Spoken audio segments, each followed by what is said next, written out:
Welcome back to 365 Unlimited. We are back with another episode.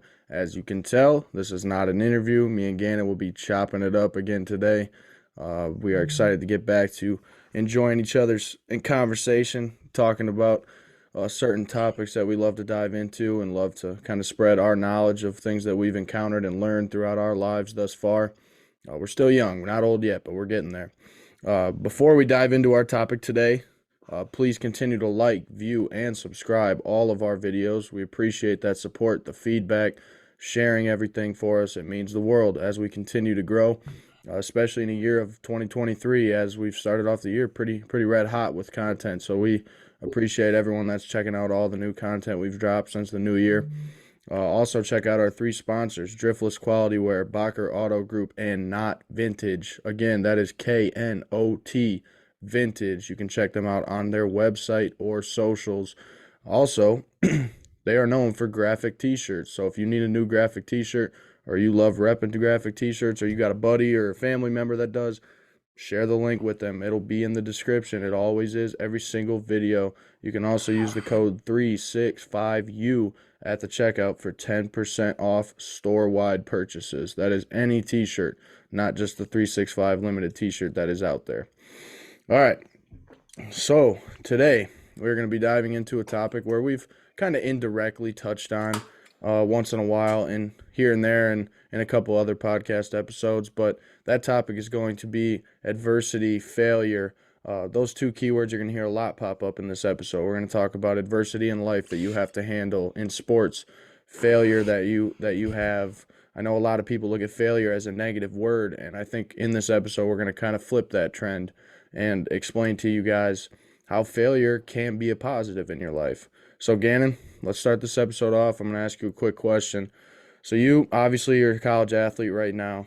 Obviously, you've encountered adversity thousands of times, not just as an athlete, but as a human being. How do you feel like the word adversity, the word failure, you can choose or talk on both. How do you feel like those words have been prevalent and relevant within your life over the last couple of years in college? No, definitely. I mean, I say it started even when we were younger, indirectly with all of our youth sports, like, ways we didn't really even know at the time. Looking back at it, that was adversity in different ways thrown at us. Playing multiple sports, tackling the school life, social life, growing up, all those things. So I think that kind of helped molded me to get to where I'm at here. But I don't know. I really don't like the word specifically failure. I think adversity is kind of a better summing up of it because I don't know, failure happens every day. Like that's why I don't like it saying failure, like you said, because it's a bad, negative towards it, I think, in Mm-hmm. my opinion. But failure is part of life. Failure is part of your everyday stuff. You know what I'm saying? Like, let's be honest, it's your highs and lows. It's everything you're going to go through. So I think that's some of the biggest things it's going to go through, but it's always how you can respond to it. That's why I try and tell some of these younger people that are tuning in. A lot of this is what I'm going to say. What Bryce is saying is like stuff that we are using for ourselves also, I think, to help ourselves, kind of stay in our same routine and all that. But it's just to try and stay the same, low key, maintain it all through because it's gonna come. Everything comes in waves. Like people don't understand that the bad, it's not gonna get good tomorrow and stay good for the rest of your lives. Like the bad is gonna keep consistently coming. I don't want to be like a negative person in that type of light to compare. People are like, well, it's blah blah blah blah. Well, that's gonna happen, but it's how you respond because then the responding is like the greatest culmination of it all, and that's what you end up getting your success from. So I think that's the coolest part, but that's like a little bit more of a life picture. So I think we're going to talk to that. But right now, specifically talking athlete driven with your question, I would say it's the relationships built because when you're pursue that adversity, you pursue your extremes with your teammates. That's when you really start to see character and relationships are being built with your teammates and coaches, in my opinion. And that's when you get to learn and know more about that person than I think you really ever will with anybody else because you're at those toughest times being pushed with somebody else. And that's when you learn the most about somebody. And that's what I like about it. No, I agree 100%. I like how you mentioned the fact that it builds character, but it builds the relationships, and I think that's the most fascinating. It's so much more than that sport thing because if you can get through all that stuff that you're doing in your off season, preseason workouts on your own, are you checking in with your group chat? Are people sending Snapchats that they're all in the gym getting their workout in, when we're not all together practicing? That's really what it comes together because then the playing and everything on the field is easy Yeah. because you're already been here, you've been in the trenches, you've been doing your war stuff with your teammates and all that. That's the coolest part about it all because then you see the culmination like 2 years ago when we lost the national championship. We almost did that. We almost got to 50 wins. I almost saw that from the beginning to the end, from where we thought nobody thought we were barely ranked, to almost winning the whole thing. So like that culmination and seeing that process, it's pretty cool. No, I agree, and everything you've said so far. I think that's the biggest thing with failure, the biggest thing with adversity, and I'll use the word adversity as Yeah, well. let me you say your little point. I'll pose a question because I got one for you. But say your point. So I think the biggest thing, I would say the biggest misconception along the lines of when people talk about adversity and failure, which I think it's changed a lot over the last couple of years, whereas people are more accepting of handling adversity, more able, I guess, in a way to handle failure and find a way. I think in the past it was more so seen as like, all right, you failed, like you get knocked on, and that's just Hmm. not in sports, that's in life. People look at you and they question why you couldn't get something done or why you couldn't succeed. So what I want to throw out there is I think something that I've always used adversity as is reassessment. I think it's crucial to look at your adversity that you handle, whether it's in Okay, yeah. sports. But right before that's my question, then I'll let you talk. How have you specifically in your athletic and non-athletic careers now, with us doing our business stuff and the podcast and all this, what's been your way that you've handled adversity personally? Your way, like you're about to say that a Yeah. little bit, but what's the way that you've dealt with it? Because everybody does it differently. So let's hear your way.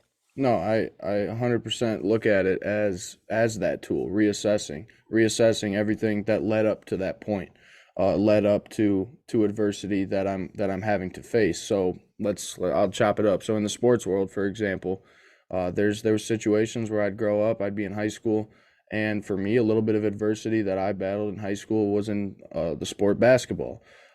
My junior year of basketball, I'm not gonna lie, I was a good basketball player. I was a guy that belonged on the basketball court. And I'm not going to say start or not, but the adversity that I faced in that situation was I felt like I deserved more playing time. So for any athletes that's out there in this similar situation that I faced, listen up, because here's how I handled it. So when I got to that point and I realized I wasn't seeing the time that I thought I deserved based off the work I put in practice and who I was as an athlete. I kind of looked at it as a version of myself trying to understand, how did it get to this point? How did I get to a point where I felt like I was talented enough to be out there, but I wasn't? So what I would do is I'd go home from practice and I'd reassess. I'd reassess how that practice went. Were there certain drills where it looked like I wasn't putting in 100% effort? Were there certain drills where it looked like I was trying too hard? What I mean by that is kind of just a fake hustle mentality where you're out there and you're like, I'm gonna go 110%, but in reality, you're really just kind of faking it. It's kind Yeah, of you weren't learning anything. exactly, and that learning something exactly. That's where I was headed. Is yeah. I when you're reassessing something about how things are going in your life, or specifically in this situation, a sport, I think it's crucial to reassess that situation. Am I really that good enough? Start to question things. Start to question things a little bit, That's- and that'll allow you to get to that point. But for my life situation, I think it's something that me and you have both touched on in our individual mental health episodes, is just when I started facing adversity in the fashion of not really understanding what my future was headed for, where I wanted to what path I wanted to hop on, I guess, in the sense where I wanted to go after college baseball. So for me in this situation, handling adversity is the same thing. I'm reassessing what did I do in my career? How much did I love sports? Do I still want sports to be a part of my life? What would sports be like if they weren't a part of my life? So you hear all them questions, and if you answer those questions, and you can, whether you do it in a journal, do it in your head, uh, don't overcompensate the amount of questions that you ask yourself, because obviously that just leads you down a different path. But ask yourself those questions. Ask yourself why I'm here. Ask yourself the pros and the cons of where you're headed. And I think if you use adversity as a tool to get better, or as a tool to understand where you want to go, then I think it will lead you to the path you want to get to. That's pretty much how I guess I use it, as a reassessment tool. Yeah, I mean, I'll just speak on it a little bit before Bryce thinks of something, or we kind of go down a different path with word of adversity. Speaking on mine, there's been a lot of things like I don't know how I put this. You know, there's been a lot of with the COVID stuff my freshman year, with injuries, with the finger stuff. There's just been a lot of stuff that's gone against me on the field for baseball, and I think that's probably about the easiest way to put it through my 4 years here. Bryce can probably attest to me saying that's just been a lot of stuff going against me, but you wouldn't know that about me, and I think that's the coolest thing. Like I take pride in that now because like and you said that before, and when I put my finger up, when you said what are you good at, and I think that's like the biggest thing to like when I tell these young guys and girls that like we're talking to on the podcast, people are just reaching to even people our age, older, whoever it is just what do you love, what are you passionate about? Like yeah, I've been still passionate about baseball. That's why I still stuck this out and still figured out a different way to kind of be a factor on that. But then we've also loved this, and we've also loved what we've done with Personal Corner. We've done love when we've done the internship, all those different types of things. We're doing what we love while still being able to do the other things. And that's the adversity that I've had on this one side of the thing, but I've also had this on the other flip side of the coin. So there's always a heads and tails when you look at a situation, talking in the retrospect of a coin. Like it's just that crazy to think about. But I heard a quote once, and it was like, the heartbeat monitor is what goes up and down. I That's hope it life. does. I hope it does. Yeah, and that's what I'm saying, because if it doesn't, it's a flat line. You're Yeah. dead. So what if your life's right here, what is that? It's not life. You're dead. You're not breathing. So if you're breathing and you got a good heartbeat, it's up, down. That's life. There's up and downs every single day. So that's what you got to have. It's also something about growing up. I think part of the maturity, we can definitely test to that. Just even the years that we've been out of high school, living on our own, doing a lot of other different types of just, adult things. Those are the things you really grow up and, on your own, and just see everything through those lenses and nobody else's, because you're the ones doing it. So I think that's some of what the young people, they're going to get to that point in their life, at a certain point, because they're going to learn as they go through some of these experiences coming up. But just have a perspective, especially talking the sports life. Like, yeah, sports, it's a lot. It consumed our life for so much growing up, but there's also more to it besides that, getting out and understanding that there's a real world out here and you got to be successful. But that's why you still have to utilize the adversity and everything you're thrown at daily with the sports on top of your school, because it's like a job on top of something else when you're getting older. If you can have those time management skills, handle those different things that are thrown at you when you're not getting paid, you're having extra hours, you're not getting that overtime pay. You know what I'm saying? There's none of that extra stuff when you're young and competing with sports, but you're out there putting that time and effort in. So if you can build somewhat of that foundation, I think, and take some of that to your life and just any of that, people are going to be better served getting into the real world, being athletes. I mean, I'm going to say that 100%. Obviously, you want somebody with a working resume, has a little background, can have this, say they've done this with their career that they're getting into. But the athletes in the settings of that, especially with good structure, it goes a long way, and it served me and it's built me as a human. I can tell you that much. No, 100%. I think one thing that you said stuck out to me the most, and that is you mentioned that like everyone sees things through a different lens, and like a different lens in general. Like there are plenty of different lenses out there. So think about it. While you were saying that, I was kind of thinking about it in my head on how I wanted to word this, how I wanted to say this. But so let's say, for example, I mean, everyone takes pictures on their phone, right? Everyone either owns a camera or they own a phone that has a camera. Everyone takes pictures. At some point in their life, everyone's going to take a picture. The manner of which someone takes that picture is unique. The manner of how someone takes that picture, where they take it, of who they take it, it's unique. It's different from anyone else's. So if I stood up right now and I took a picture, my picture is going to look totally different than what Gannon's picture looks like.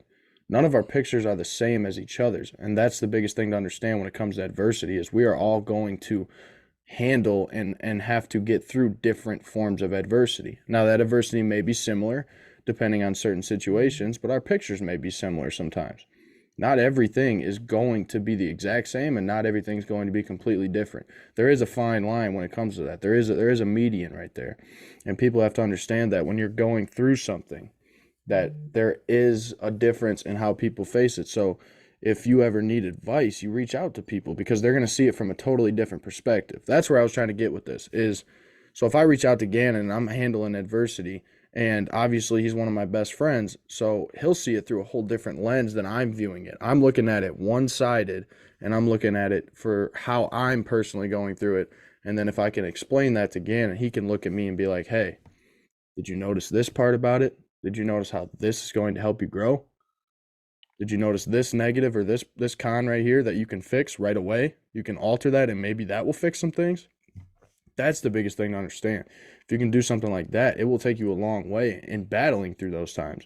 But I think there's one thing I want to ask you now, Gannon. So a lot of people talk about this, a lot of people say it, and it's something that I've gotten real close with understanding, and I've actually, I wouldn't say I've done a lot of research on it, but I've done a lot of work to understand it. And it's I want to dive in this in a deeper manner and have you explain your thoughts on this. Obviously, in order to succeed, you have to fail. No one immediately starts off. Michael Jordan didn't start off his career and just succeeded. Shoot, he didn't even make, what was it, the varsity roster, the JV roster when he was in high Yeah, school. one of his high school teams. Yeah, So he didn't start off with immediate success. So let's speak on this in the life setting, in a sports setting. Obviously, Gannon, your team didn't just jump on the baseball field and make it yeah. to the playoffs, make it to a national championship run. How do you need and how do you utilize failure to succeed? Man, I think it's, it kind of touches back a little bit earlier, like I said, about the character being built in somebody. It helps kind of define who you are kind of as an individual. And if you don't go through any of those hardships or any of those failure points, even before the baseball and the athletic parts, like you have nothing to have the chapters and the different parts of your life being built to go off of to the next one, in my opinion, because you can't really learn and grow and continue on in life until you have the hardships, until you kind of have those down moments, those bad days, because that's when you really figure out the most about yourself, in my opinion, because everybody can be going good and having those great days. Like we all have those 100%. We all know how we feel on those days. We all know what we're going to do on those days. We know what's going to make us happy on those days. We know those triggers, but a lot of people don't know what happens when a trigger goes off for something bad and how to respond with that. And I think that's the biggest thing in your question there about having the stuff, the failure and all that before stuff can become good. It's setting that foundation every single day, because if you don't, when are you going to start? That's the type of Yeah. deal that people run. It's so simple but complex, and I think a lot of people don't understand that. But I think the biggest thing that I've said numerous times on other podcasts back to the coaches here and just the culture of baseball, it's not baseball that we built the culture around. It's everything around baseball that kind of the culture was built on, with the school, going to class, being polite to your teachers, being polite to your classmates, just the athletic training staff, just all those other people. Those little things come full circle, in my opinion, when you're having all those good deeds and all those bad things, when everything else might not be going good. But if you can remain consistent on those things, that good energy and good karma, in my opinion, is going to be coming back to you in the long run. That's more of the life stuff. Now, the baseball and the athletic stuff is different, especially the college manner here. It's the grind. It's the every single day of dreaming about that national championship and wanting to be on top. It sounds so cliche, but like every little thing you do, when you get up for weights, you get up for class, you do your homework, you turn your homework in on time, you show up to class on time, you show up to meetings on time, you show up to practice on time, you get your stretching in, you do your mobility, you get your extra weights in, you get your extra sprints in. Like those are just stuff off the top of the dome right there. Those are all the basic stuff. But like that's what all single one of the athletes that are winning national championships, and no matter what sport it is, are doing. And it's every Mm, single day. And I don't think you really understand that until you're thrown into the fire, when you're having to do it every single day, or you have somebody around you pushing that. And that's kind of what I've been grateful for with my 3 to 4 years here at CMU, is people have shown me that, because I didn't understand that really coming in as a young guy. And I think now, being some of the leadership stuff I'm trying, to take on with baseball here now in my last year, is to just show some of these guys here that have the same talent, if not more, some of these other guys, but just those little things, because the little things set you over the edge. And that's what people don't understand when you're trying to compete, because everybody's trying to win. Everybody's trying to do the same thing you're doing. But what are the little things you're going to do each day that sets you over the top? And I think that's kind of what it is. And that's your routine from when you wake up until you go to bed. And that's every little thing. and yeah, everyone is trying to do the same thing. Everybody is. That is It's so cliche and stupid and foolish if you don't think that, because what you really can't think it that way, because if you think everybody else is working for, that should be your push, that should be your motivation. Like, these guys are out here doing this, we're doing this, we're out here in the cold doing this. We just practiced today, it didn't even get to 40 degrees, but we're getting our swings in. Some guys have their shirts off. You know what I'm saying? Like, people are just, we're out there because we're wanting to get better. We don't care how cold it is and all that, because we know we start the season in less than 2 weeks and go down to Texas and start our season. That's what's getting us fired up, because we know that weekend's going to lead us to the next weekend, and so on and so forth, and get us to our season win total and get us back to Lewiston for the World Series. Yeah, and I like how you said it and worded that. Everyone is trying to do the same thing. So understand that quick for a second. Sit there and think. Everyone is trying to do the same thing. Everyone is trying to accomplish something. Everyone wants to win. Everyone wants to be successful. Everyone wants what you want. Now, so what Gannon and I do, we sit here and we record a podcast. We try to build a brand. We try to work with Des. We do the internship on top of all the stuff that we do. Everyone else wants to do something like that. Everyone else wants to work and be successful. So when you sit there and think of that, obviously everyone is going to handle their own adversity and failure throughout the system as you build up and build up and build up. But understand that and grasp that everyone wants to do it. So it's obviously going to come down to who's going to outwork one another and who's going to be able to handle the adversity, who's going to be able to handle the failure and use it the right way. So that's what's going to lead me into my next point here is there's a type of failure out there. It's clear, it's obvious. It's called preventable failure. It's a type of failure or type of adversity that you handle. It's preventable. And what I mean by that is we've touched on adversity and failure in the manner of where it just takes part in your life, kind of uncontrollable and how you can handle it, face it. But there is kinds out there that are uncontrollable or not uncontrollable. There are kinds out there that are preventable. And what I mean by that is you could be in sports and you could create your own adversity by doing certain things or creating your own outcomes. So if you kind of live in a negative space and you continue to do negative things over time, you're creating your own adversity. You're creating your own failure. So how do you prevent that failure? I think it's really simple. I think you literally wake up every single day and That's that, you choose to do the positive. and that's what I said about like being nice to athletic training staff, your peers, your classmates, your professors, all those little things. If you keep that intact every single day, I promise you, stuff will go your way in the long run. It's so, but people can't see that because it's short-term gratification. They got to have that instant. They Yeah. got to see those results right now or tomorrow. Because if not, they can't stick to the process. That's Instant all right. gratification is ignorant. Sorry to throw that in, but it's just so bliss. Like ignorant is so bliss because like if you can get through and see that stuff and understand there's a bigger picture, then those failures and those downtimes are temporary, and you know that your bounce back's going to be even bigger. Like that's the biggest thing. You're always going to have these, but each time you come back from something, you should be bigger and better off from it. It was my point. That's kind of what I think out of it. Yeah, and instant gratification, the instant need or instant want to have It's your tough. well, I want it every day. I mean, we still exactly. want it. It's not saying that we don't want it or we don't have it. It's just the less you have it for everything in your life that consumes you, then it's going to make your life a lot easier because it's just that's again that goes back to wasted energy. Wasted energy. The instant gratification is only stuff that's going to serve you for your short-term purpose. All this stuff we're talking about is building you up for the long term, for your long haul. That's what's more important, and about understanding the bigger picture. Again, coming back to the bigger picture, but some people again can't understand that concept. Oh yeah, and think about it. What I mean by, from my perspective, when I say it's ignorant, I think a lot of people they feel like they want and they need their adversity and their failure to just go away, so they can just wake up the next day and it's gone. And I'll be the first to tell you right now, this second, your failure, your adversity will not turn to success, or that adversity will not go away until you choose to face it freaking head on. So you embrace it. You have to embrace it. And that goes for mental health, that goes for your physical health, that goes for sports, that goes for getting playing time, that goes for a want, that goes for I want to buy this MacBook. I want the new MacBook, I want the new iPhone. That's adversity they're going to have to handle because obviously some people don't have the money to get it. So how are you going to get the money to get it?